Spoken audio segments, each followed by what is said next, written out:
about wrecked it.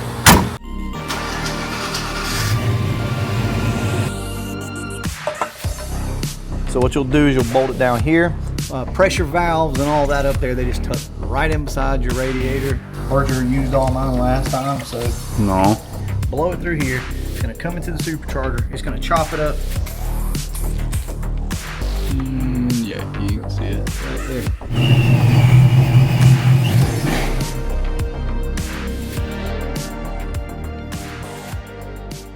I got a really cool video for you today. Once again, Anderson Ford Motorsport is stepping up their game and they're giving us the products that we asked for. This is the new updated Mr. Freeze kit, just like everyone has been asking for. A metal tank. The previous version was a plastic tank. It's the same concept here. So this is gonna hold more boost more efficiently. Before we go any further, I know there's a lot of you that don't even know what methanol injection is. I'm not a good teacher. We're going to call up Donnie B. I'm going to record the conversation. I'll include it at the end of this video. He'll help answer all the questions that you've got. How much power can I expect to gain? Do I need a tune? Are there any safety precautions? All this stuff will be answered at the end of the video. So how these things work, if you're new to this is a methanol injection tank and it's boost activated, meaning that there are no wires, no solenoids, nothing. It's all manual, if you will.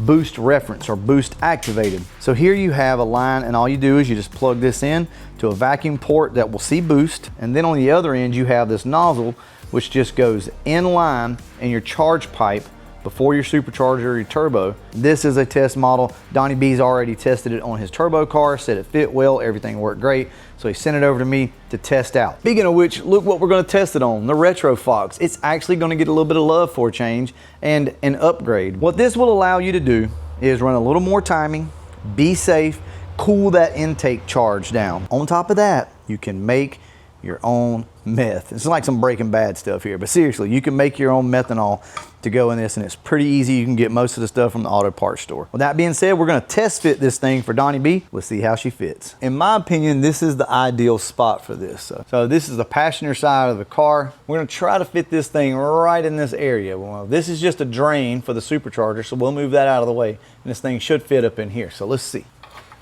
Let's get this out of the way. We'll just tuck it back for now.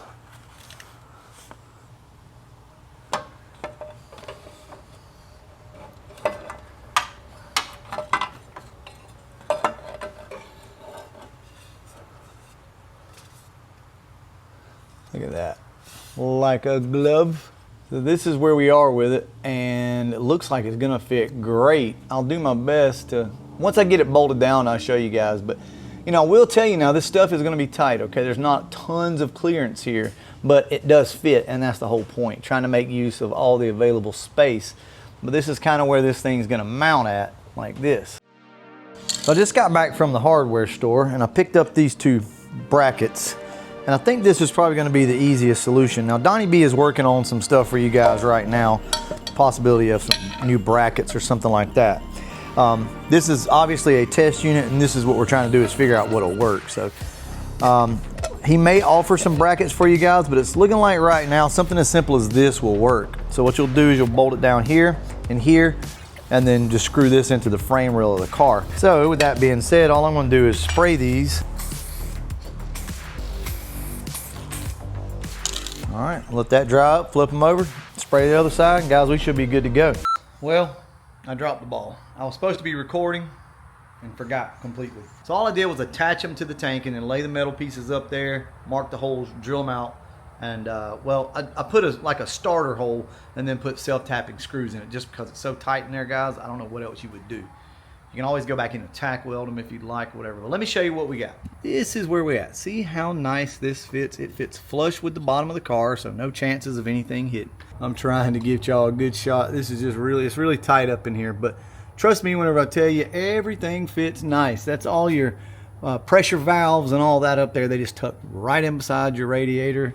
You got all the clearance that you could want over here. Look at that, above everything. The only thing that's gonna be tight is getting to the cap. So this is what we did. As you can see, the bar just extends up there, and I put two self-tappers in. They're not even straight, but hey, I did it with an angle drill, and it worked out perfect, honestly, for me.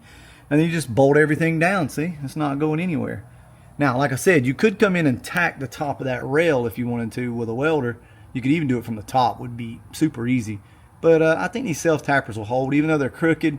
They'll hold fine. So that is the new Anderson Mr. Freeze kit. I think it's dope. I like it a lot. We're going to go ahead and finish up this install. I'm just going to tighten up everything. And we'll go ahead and plumb this in, get our vacuum line run. And then we'll take it down the road, not tonight, but just remind me, guys, we'll take this thing down the road and test it with a small nozzle. One key point that I need to talk about on this is this does not require a tune if you're running the small nozzle. And I can go ahead and tell you, I don't think this is the small nozzle. This is like the medium here. So this would require a tune, or it needs to at least, because it's going to run super rich if you spray it with too much. But with the small nozzle, it should be fine. So let me go ahead and finish this up, and I'll catch back up with you in a second. Here's the finished product. Looks pretty nice, y'all. Pretty nice. This camera is hard as hell to shoot with. But everything's zip tied up, bolted down. There's the back side. Right there. Yeah, that works out great. You really need one of these flexible funnels, but you don't have to have that. So check down in here. Now it's going to be a little tight for you, but what you can do, now don't tell Donnie B that I told you to do this, but you can grab these lines and pull them ever so slightly, and look at that. You can get your hand down in there. So here's what you do. A regular funnel would work, but I've always just used this because it works great. Now I got a concoction over here, my Heisenberg concoction. So you don't know that reference. There's also a fuel line indicator down here on the side of the tank, so you should be able to see the fluid down there. I don't have much of this. Berger used all mine last time, so No. Anyway, that's what you do, right? Fill it up, and then let's try to put this cap back on. All right, so here we go. It's going to be tight, but look at this. You can get down in there and get your cap back on. And I got fairly large hands. I know y'all look at me and think, oh, you a short little All right, that's it, y'all. So now you're done. And the way this is going to work is we're plumbed in right here to the front side of this discharge, or the intake.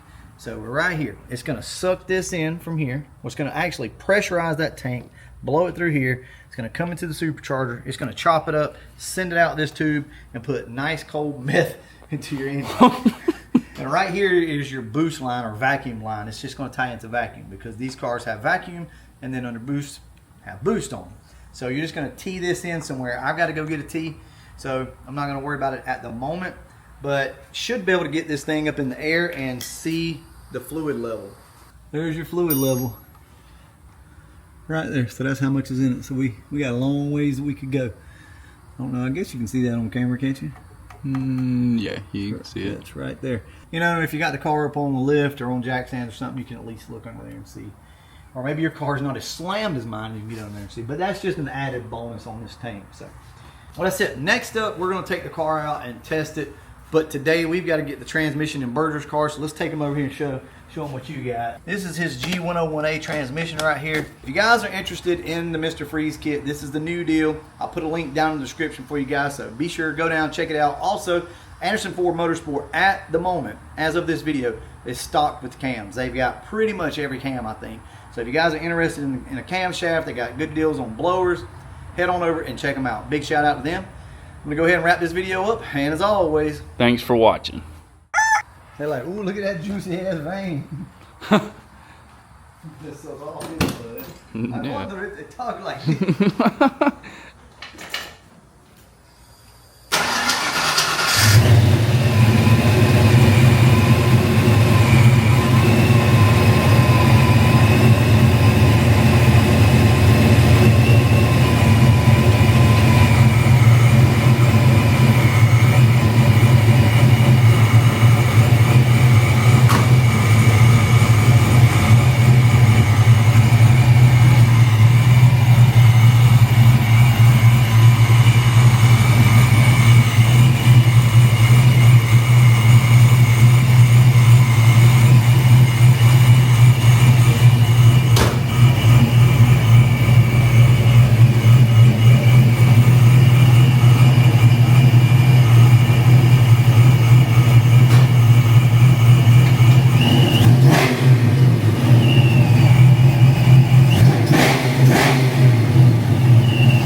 All right, y'all. See you in the next one. Bye. No.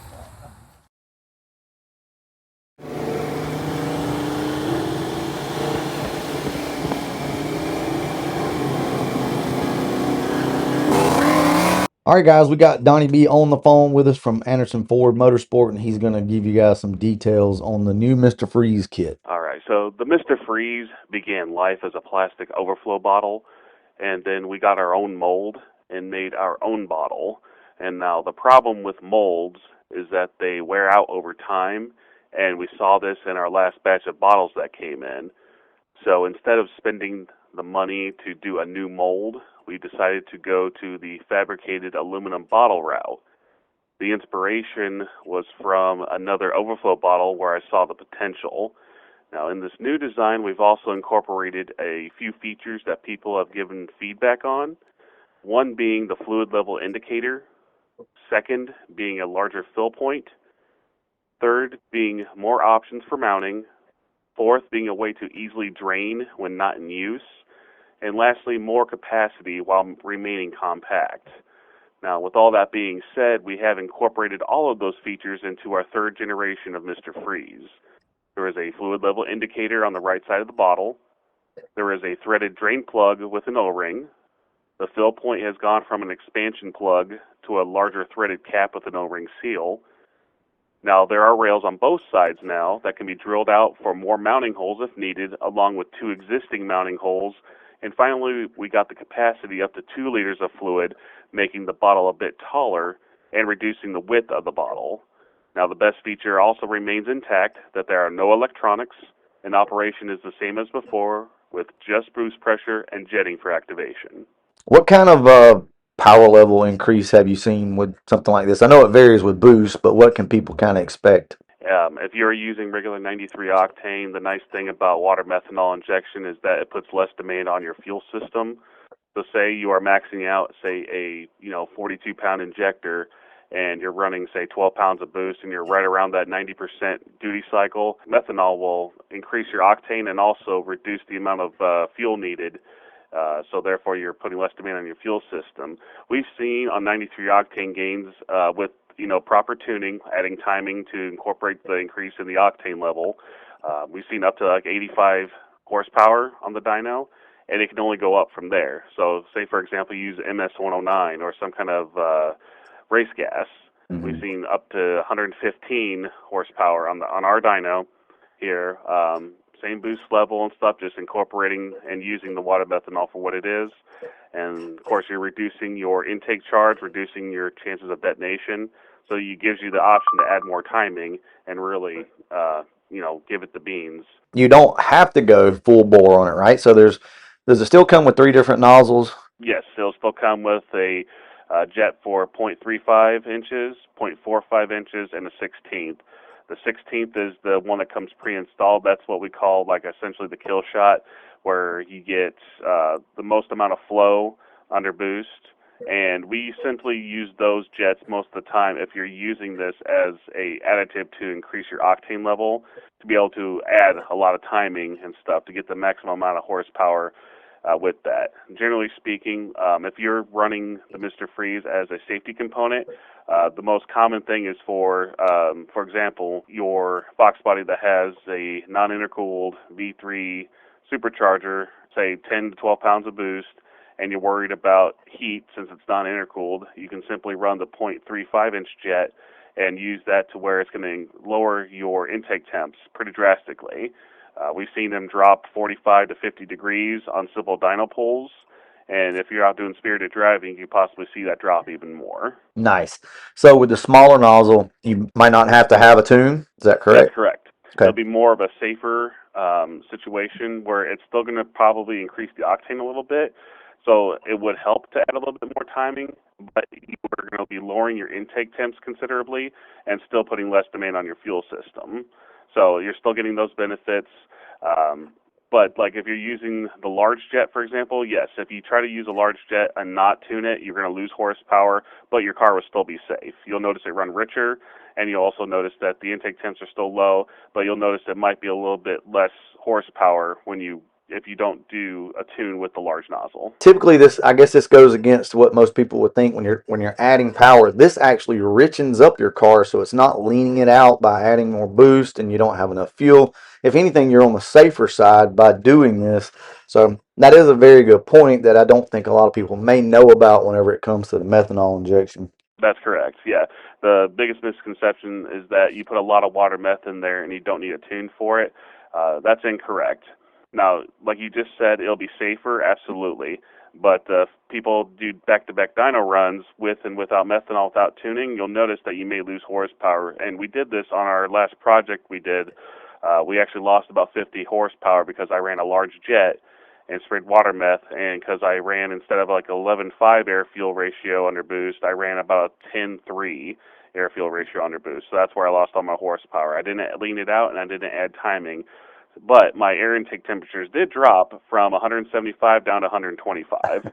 So it does work, but yes, using a lot of water methanol, you do have to tune it. Otherwise, you're not going to see the big horsepower benefits that it can add. All right, so this also works on a turbo supercharger. Yes, it works with any centrifugal style supercharger, and then of course a turbocharger, and it actually does work on Roots or twin screw superchargers. However, the biggest thing to remember with those is that water methanol can be corrosive. Gears themselves that are not coated properly or heat treated properly, it can break down that material. But with Vortec, ProCharger, Kinney Bell superchargers and stuff along those lines, they are safe to run water methanol. But things that were factory, like say your Ford Thunderbirds that had the Eaton style 1.6 or 1.8 liter superchargers, or the 0304 Cobra stock style superchargers, those did not have the proper coatings and stuff to be able to handle water methanol. So what I always say is that if you're going to run it on something that we haven't already tested, be sure to reach out to the manufacturer and just ask if water methanol is safe to run on their head units. Also, remember there's no wires, there's no relays, there's nothing. I mean, this thing is boost activated. It is the most simple installation. So the most common thing is doing a 50-50 mix water methanol. There are simple ways to do that where you don't need to go out and spend money on the Snow Performance Boost Juice or getting VP methanol mixtures. You can simply get your blue-colored windshield washer fluid, and that's no additives. It's simply the blue stuff. Look at the ingredients, make sure there's no additives. You just want the simple, cheap blue windshield washer fluid, and then get yourself some distilled water, and also get yourself 3 bottles of heat. For guys in the Midwest and up north and stuff, that's probably common. I don't know about down south, but essentially it's a cheap defrosting or de-icing fluid that people put in gas tanks.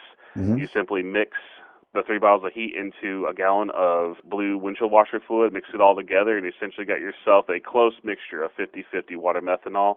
And that's the stuff we use on our project and stuff, and it does work. But yes, you can also get the official stuff, Snow Performance Mix Boost Juice, which is like a pink mixture. And then, of course, VP Racing, I believe, sells like a pure methanol, and then you can get that and mix it with your distilled water. All right, guys, huge shout out to Anderson Ford Motorsport, Donnie B. You're a wealth of knowledge, man. We appreciate you. Absolutely. We'll see you.